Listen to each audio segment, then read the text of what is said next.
Our next story is going to be told by Jennifer Falkowski. And did I get that right? Falkowski. Jennifer Falkowski. And she is a local textile artist who was raised in a library. She coordinates Mending Day and Friends of the Monona Library annual scavenger hunt. And FOML.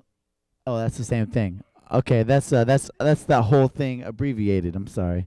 And she loves teaching people to play and be creative. You can follow her online at Jennifer Dies. Give it up for Jennifer, everybody. The theme for tonight is following your path, and so I was really thinking about that with the story, because where I am right now on my path, I love it so much, and I know, of course, it's just a path, it's going to change, but I get to be an artist, which is awesome, and I get to teach people how to make stuff, which is awesome, and I can speak in front of large groups. I speak to some guilds and stuff locally, and I really thought back in time, you never would have believed that was true, because when I was a little kid, I was painfully shy. We moved from this little rural town in upstate New York to a really competitive suburb of Chicago, and I never knew what was going on. And I had a really hard time connecting with other kids.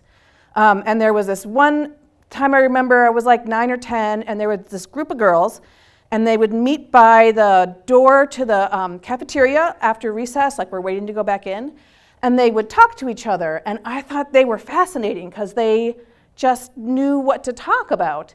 And they were super comfy with each other, and like they looked like they had it together, like they had belts, and like their hair was brushed, and like someone told them their socks need to match, and so they always seemed to have it like totally together. So I really wanted to watch them and figure out how things work, and so I thought, like, how can I sort of hang out here and be subtle? I know, I'm gonna stare at the brick wall. That's normal, right? Like I see people by walls. So I would stand, like they'd be right here, and I'd stand by the brick wall, and I would stare at it. And I would listen really closely, and they just like had an ease. Like they understood how it worked, and they were chatting, and I was listening.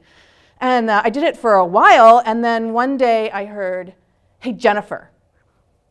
And I looked, and they said, "We know you're listening to us. You know, it's weird. You're a weirdo." And I thought, yeah, that's right, I am. That is weird. Like, and that's the worst thing you can throw at me. I'm good, I'm gonna be fine. And so I've been able to follow that weird path all the way to where I am now, and I love it. So thank you very much.